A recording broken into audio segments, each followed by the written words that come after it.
त्यात मुसळधार पाऊस झाला आणि रात्रीपासून झालेल्या या पावसाने अनेक भागात पाणी साचलंय। उमरगा तालुक्यात मुसळधार पावसाने नदी नाले ओसंडून वाहू लागलेत आणि गेल्या वर्षी जिल्ह्याकडे पाठ फिरवलेल्या पावसाने यंदा सुरुवातीला जोरदार हजेरी लावली। मुसळधार पावसामुळे तेरणा नदी दुथडी भरून वाहू लागली, त्यामुळे शहरावरील पाणी टंचाईचं संकट दूर होणार आहे।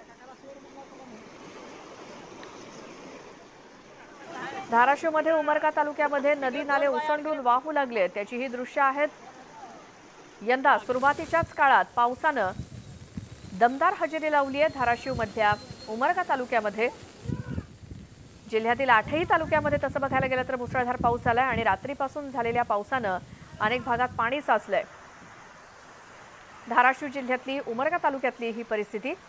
तर धाराशिवमध्ये जोरदार पावसाने जे काही झोडपून काढलं, पावसाने तेरणा नदी दुथडी भरून वाहू लागली आहे आणि नदी वाहू लागल्याने तेरणा धरणामधला पाणीसाठा वाढण्याची शक्यता आहे। तेरणा धरणातील पाणीसाठा वाढल्यास शहरातील पाणी टंचाईचं संकट दूर होईल आणि तेरणा धरण कोरडं असल्यामुळे धाराशिव शहराला सध्या 10 ते 15 दिवसाला पाणी पुरवठा होतोय आणि नदी दुथडी भरून वाहिल्याचा धाराशिव शहराला फायदाच होईल।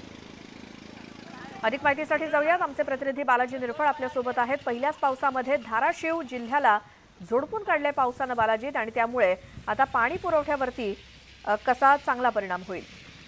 तुम्ही ऐकून बघितलं, दुष्काळाच्या घेणं जे आहे ते नागरिक आहे ते मेटाकुटीला आला होता आणि अशातच मान्सून येणार, मान्सून थोडा उशिरा जरी आला असला तर धाराशिव जिल्ह्यात जोरदार आगमन जे आहे ते पावसाने केलेलं आहे। पाऊस दो असा बरसत आहे। काल पासून हा पाऊस जो आहे तो धाराशिव जिल्ह्यात रात्रभर जो पाऊस सुरू आहे तो आणखीनही तसाच धाराशिव जिल्ह्यात सगळीकडे 8ही तालुक्यात पाऊस पाहायला मिळतो। निश्चित उमरगा लोहारा तालुक्यात काल जो पाऊस पडला त्यानं नदी नाले जे आहे ते दुथडी भरून वाहिलंय। एकूण पाणी पातळी जी आहे ती खालावली होती, या पावसानं जी आहे ती पाणी पातळी वाढण्यास मदत होत आहे। मुख्यतः जर बघितलं तर धाराशिव शहराला पाणी टंचाईचा मोठ्या प्रमाणात फटका बसत होता। आपण याच्या बातम्या देखील केल्या होत्या। 15 दिवसाआड पाणी पुरवठा धाराशिव शहराला करत होता। उजनी धरण असेल किंवा तेरणा धरण ही कोरडी पडल्यामुळे धाराशिव शहराला पाणी टंचाईचा फटका बसला होता। मात्र कालच्या ज्या पावसानं जे आहे ते वरच्या सगळ्या भागात जो पाऊस झाला आहे त्याच्यामुळे तेरणा नदी जी आहे ती दुथडी भरून वाहू लागलेली आहे आणि या नदी वाहू लागल्याने नदीचं जे पाणी आहे ते तेरणा धरणात निश्चितच जाणार आणि तेरणा धरणात पाणी गेल्यानंतर जे आहे ती पाणी पातळीत निश्चितच वाढ होईल आणि या आसपासचा परिसर, आसपासची गावं असतील या गावाला देखील याचा फायदा होईलच। त्यानंतर मुख्य बघितलं तर धाराशिव शहराला याचा मोठा फायदा जो आहे तो या पाणी पातळी वाढण्याचा निश्चितच होईल। एकीकडे बघितलं तर धाराशिव जिल्ह्यात आता पाऊस जो आहे तो बरसत आहे आणि हवामान खात्याने ज्याप्रमाणे अंदाज वर्तवला आहे त्याप्रमाणे धाराशिव जिल्ह्यात सगळीकडे पाऊस वर्तवत आहे। निश्चितच शेतकऱ्यांसाठी आणि नागरिकांसाठी हा जो पाऊस बरस आहे तो दिलासादायक व आनंदाचीच बाब मानला स्नेहा। धन्यवाद बालाजी या माहितीसाठी।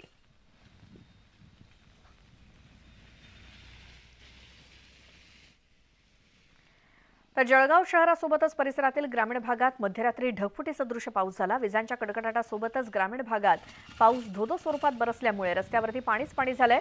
धुवाधार पावसाने वीज पुरवठा मात्र खंडित झाल्याने नागरिकांना त्रास सहन करावा लागला। थेट जाऊया जळगावातून, आमचे प्रतिनिधी नितीन नांदुरकर आपल्या सोबत आहेत। जळगावात कधीपासून हा पाऊस बरसतोय नितीन, आणि त्याचे परिणाम काय दिसतायत? निश्चित मॅडम, आपण जर बघितलं तर मध्यरात्री 3 ते 3:30 वाजेच्या सुमारास हा ढगफुटी सदृश्य पाऊस हा जळगाव शहरासह जळगावच्या परिसरामध्ये ग्रामीण भागामध्ये दिसून आला आणि या धोधो बरसणाऱ्या या पावसामुळे कुठेतरी जनजीवन या ठिकाणी विस्कळीत झालं। अचानक आलेल्या या वादळी वारा आणि तुफान गारपी, वादळी वारा आणि मुसळधार पावसामुळे काहीसा विजेचा कडकडाट या ठिकाणी झाला। यामुळे नागरिकांना आता प्रचंड या ठिकाणी या पावसामुळे काहीसा त्रास झालेला आहे। वीज पुरवठा या ठिकाणी खंडित झालेला होता, रस्त्यावर पाणी साचल्याचे दिसून आले। यामुळे काहीसा अंधारात रात्र या नागरिकांना काढावी लागली। पहिल्यांदाच या ठिकाणी मुसळधार पाऊस झाला आणि तोही धोधो बरसल्याने ढगफुटी सदृश्य पाऊस या ठिकाणी झाल्यामुळे काहीसं जनजीवन या ठिकाणी विस्कळीत झालं होतं। मात्र दुसरीकडे शेतकऱ्यांना या पावसामुळे काहीसा तरी दिलासा मिळणार आहे। बरोबर, धन्यवाद नितीन या माहितीसाठी। आता बीड जिल्ह्यामध्ये सुद्धा गेल्या 4 दिवसांपासून जोरदार पाऊस झालाय। मुसळधार पावसाने माजलगाव तालुक्यातील दिद्रुड इथे नदीला पूर आलाय। सरस्वती नदी दुथडी भरून वाहू लागल्याने नागरिकांचा पिण्याच्या पाण्याचा प्रश्न मार्गी लागलाय आणि अनेक गावात नदी नाले तुडुंब भरून वाहू लागलेत, तर शेतात सुद्धा पाणी साचल्याचं बघायला मिळतंय। तर जून महिन्याच्या पहिल्या आठवड्यातच पहिल्याच पावसामध्ये बीडमध्ये नदी नाल्यांना पूर आलाय। दुसरीकडे शेतकऱ्यांसाठी ही दिलासादायक बातमी म्हटली तरी जनजीवनावरती त्याचा परिणाम होतो। नदी नाल्यांना आलेला पूर हा बीड जिल्ह्यामध्ये दुसरीकडे पिण्याच्या पाण्याचा प्रश्न मार्गी लागलाय। ही एक जमेची बाजू धरू शकतो। मात्र ही एक्सक्लुझिव्ह दृश्य आहेत, ठिकठिकाणी पाणीच पाणी दिसतंय आणि बीड जिल्ह्याला सुद्धा गेल्या 4 दिवसांपासून मुसळधार पावसानं झोडपून काढलंय आणि त्याचेच हे परिणाम दिसतायत। जून महिन्याच्या पहिल्याच आठवड्यात ज्यावेळी मान्सूनचं आगमन झालं त्यानंतर मान्सूननं निम्मा महाराष्ट्र व्यापून टाकलेला आहे आणि त्यामध्ये बीड जिल्ह्याचा देखील समावेश आहे। तर जालना जिल्ह्यामध्ये सुद्धा रात्रभर मुसळधार पाऊस झालाय। अनेक भागात पाणी साचलं। मंठा, परतूर या तालुक्यामध्ये जोरदार पाऊस झाला आणि त्यामुळे रस्त्यांना तळ्याचं स्वरूप आलं। जिल्ह्यामध्ये सलग 4 दिवसांपासून पाऊस आहे, त्यामुळे ओढ्यांना नद्यांना पूर आलाय। त्याची ही दृश्य आहेत। ही सगळी एक्सक्लुझिव्ह दृश्य आपण महाराष्ट्रातल्या वेगवेगळ्या जिल्ह्यातली बघतोय, जिथे जूनच्या पहिल्याच आठवड्यामध्ये मुसळधार पावसाचे हे असे परिणाम दिसतायत। नदी नाले दुथडी भरून वाहत आहेत आणि हा जूनचा खरं तर पहिलाच आठवडा आहे। अधिक माहितीसाठी जाऊयात, आमचे प्रतिनिधी रवी जयस्वाल आपल्या सोबत आहेत। रवी, याआधी जूनच्या पहिल्या आठवड्यात अशी कधी परिस्थिती दिसली होती का जालन्यात? आपण जर बघितलं तर मागच्या वर्षीच्या तुलनेमध्ये एकही मोठा पाऊस जो आहे तो जालना जिल्ह्यामध्ये झाला नव्हता। तर या वर्षी जर आपण बघितलं तर जूनच्या सुरुवातीच्या पहिल्याच आठवड्यात मध्ये पावसानं जे आहे ते जोरदार हजेरी लावलेली आहे। अक्षरशः शेतांना जे आहे ते तळ्यांचं स्वरूप जे आहे ते या ठिकाणी प्राप्त झाले चित्र आपल्याला बघायला मिळतं। ही जर दृश्य जर आपण बघितलं तर ही अतिशय सुखावणारी दृश्य आपण या ठिकाणी बघू शकतो। मंठा, परतूर तालुक्यामध्ये अक्षरशः रात्रभरापासून जो आहे तो पाऊस जो आहे तो मुसळधार पाऊस सुरू आहे। त्यामुळं नदी नाले जे आहे ते दुथडी भरून वाहत आहेत, तर शेतांना तळ्याचं स्वरूप जे आहे ते या ठिकाणी प्राप्त झालेलं आहे। मागच्या वर्षी एकही मोठा पाऊस झाला नव्हता, त्यामुळे खरीप आणि रब्बी दोन्ही हंगाम जे आहे ते वाया गेले होते। यंदा सुरुवातीपासूनच जे आहे ते पावसानं दमदार हजेरी लावली, त्यामुळे शेतकऱ्यांमध्ये एक आनंदाचं वातावरण जे आहे ते आपल्याला बघायला मिळतंय। बिलकुल रवी, धन्यवाद या माहितीसाठी। जालन्यातल्या या परिस्थितीचा आढावा आपण घेतला। गेल्या 4 दिवसांपासून मुसळधार पाऊस तिथे कोसळतोय।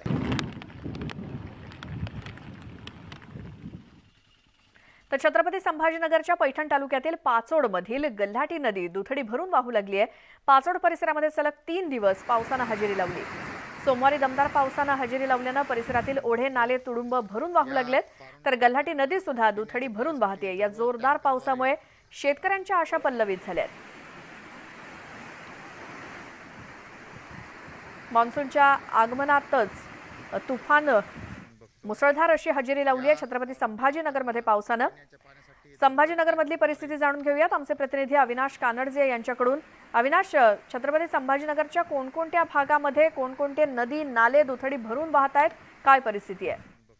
नक्कीच आपण जर बघितलं तर छत्रपती संभाजीनगरमध्ये मागच्या 3 दिवसापासून लगातार पाऊस सुरू आहे।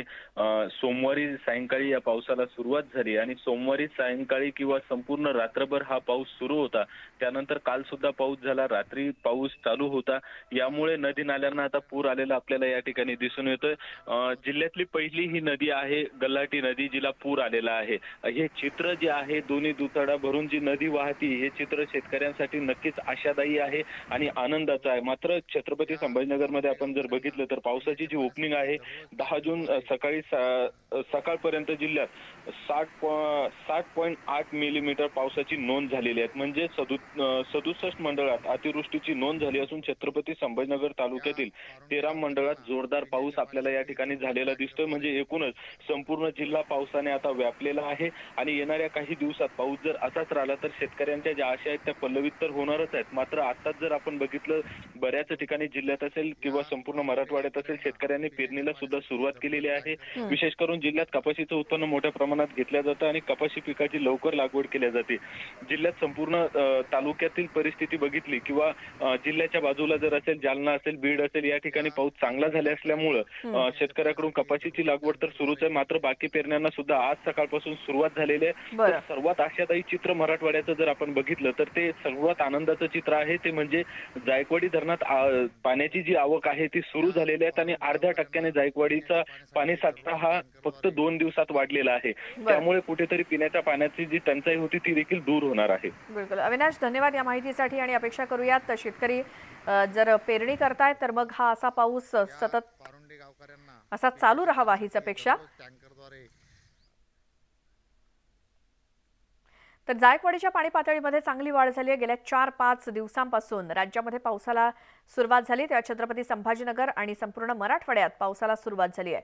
जायकवाडी धरण क्षेत्रामध्ये पावसाने चांगली हजेरी लावली, त्यामुळे जायकवाडी धरणात पाण्याची आवक झाली आहे। धरणाच्या पाणीसाठ्यात 1% वाढ झाली।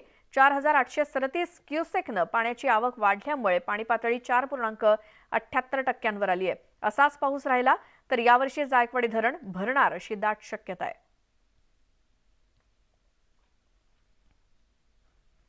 बुलढाणा जिल्ह्यातील खामगावात ढगफुटी सदृश्य पाऊस झाला आणि मुसळधार पावसामुळे अनेक भागात पाणी साचलं, जनजीवन विस्कळीत झालं। अनेकांच्या घरात, दुकानांमध्ये पाणी शिरलं, त्यामुळे सामानाचं मोठं नुकसान झालंय। खामगावातील बोर्डी नदीला पूर आल्यानं बेलुरा, खोलखेड, मोरगाव या गावांचा खामगाव शहराशी संपर्क तुटलाय। माटरगाव इथल्या पुलावरून पाणी वाहत असल्यानं इथली वाहतूक बंद करण्यात आली।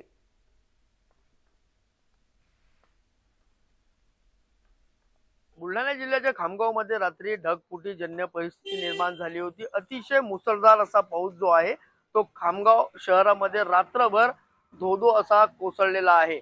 त्या पावसामुळे झालेली दयनीय अवस्था आपण देखील बघू शकता की हा खामगावाचा मुख्य रस्ता आहे आणि मुख्य रस्त्यावरती संपूर्णपणे जो किचड जो आहे तो या ठिकाणी पसरलेला आहे। रात्री दरम्यान अतिशय मोठ्या प्रमाणात विजांच्या कडकडाटासह तुफान अशा वारा उदानासह रात्रभर असा पाऊस जो आहे तो या ठिकाणी कोसळलेला आहे। त्या पावसामुळे मोठ्या प्रमाणात खामगाव शहरवासियांची अवस्था जी आहे ती अतिशय बिकट अशी झालेली होती। हा मुख्य नाला आहे जो खामगाव शहराचा जो पाणी पुरवठा जो आहे किंवा पाणी साठा जो आहे तो या ठिकाणी वाहून नेले जाते। परंतु या ठिकाणी आपण परिस्थिती बघू शकता की रात्री दरम्यान आलेला मुसळधार असा पाऊस आणि त्या पावसाचा बसलेला या ठिकाणी खामगावकरांना फटका, या ठिकाणी पावसाचा पहिलाच पाऊस जो आहे तो अतिशय मोठ्या प्रमाणात म्हणजेच मुसळधार अशा परिस्थितीमध्ये आलेला आहे आणि त्या पावसामुळे हे संपूर्ण परिस्थिती आपण बघू शकता की या नाल्यामध्ये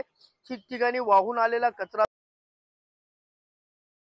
आहे। रात्रभर असा पाऊस जो आहे तो या ठिकाणी कोसळल्यामुळे भयभीत देखील झालेले होते।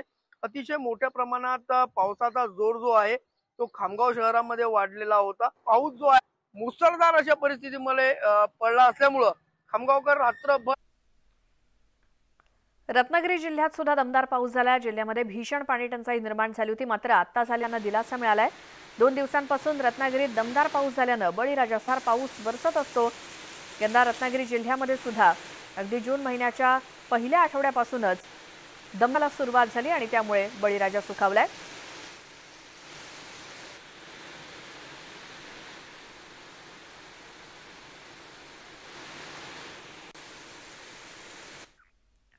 सांगली जिल्ह्यामध्ये सुद्धा सर्वदूर तालुक्यात पाऊस झालाय, त्यामुळे ओढे नाले भरून वाहू लागलेत। कृष्णा नदी आणि वारणा नदीच्या पाणी पातळीत 3 फुटांनी वाढ झाली आहे। तासगाव तालुक्यातील अग्रणी येरळा नदी उरणे।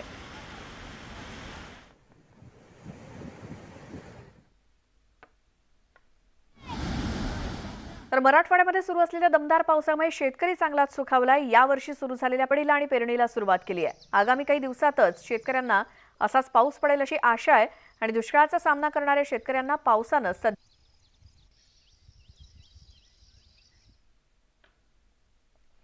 गेल्या 4 दिवसांपासून पुण्यामध्ये 4.88% पाणीसाठा वाढलाय। 7 जून रोजी उजनी धरण हे 88% पाणीसाठा जमा झालाय। उजनीमध्ये दौंड बंधाऱ्यातून 4867 क्युसेक इतका विसर्ग केला जातोय आणि भविष्य देखील वाढू शकतो।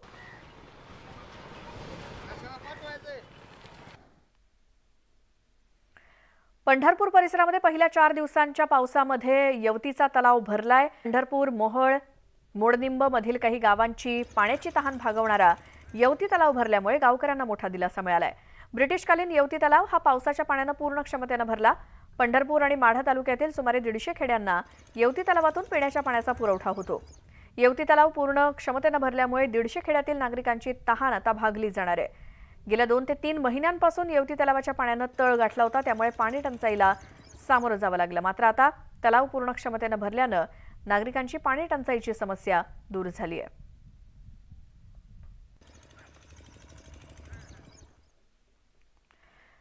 एकीकडे राज्यात जोरदार पाऊस बरसत असताना दुसरीकडे मुंबई आणि ठाणे परिसरात आज देखील मुसळधार पावसाचा इशारा देण्यात आलाय। मान्सून सक्रिय झाल्यामुळे मुंबईत पावसाचा जोर वाढण्याचा अंदाज आहे। हवामान विभागाकडून आज मुंबईसाठी येलो अलर्ट जारी करण्यात आलाय आणि विजांच्या कडकडाटासह मुंबई आणि परिसरात मुसळधार पाऊस होईल असा अंदाज आहे। सोमवारी मुंबईत झालेल्या पावसानं अनेक ठिकाणी सखल भागात पाणी साचलं, त्यामुळे पावसाचा अंदाज घेऊनच घराबाहेर पडा असं आवाहन करण्यात आलं। तर ठाणे जिल्ह्यामध्ये यंदा सरासरीपेक्षा अधिक पाऊस पडेल असा अंदाज हवामान विभागानं वर्तवलाय। त्यामुळे जिल्ह्यातील सर्व आपत्कालीन यंत्रणांनी सतर्क राहावं अशा सूचना करण्यात आल्या आहेत।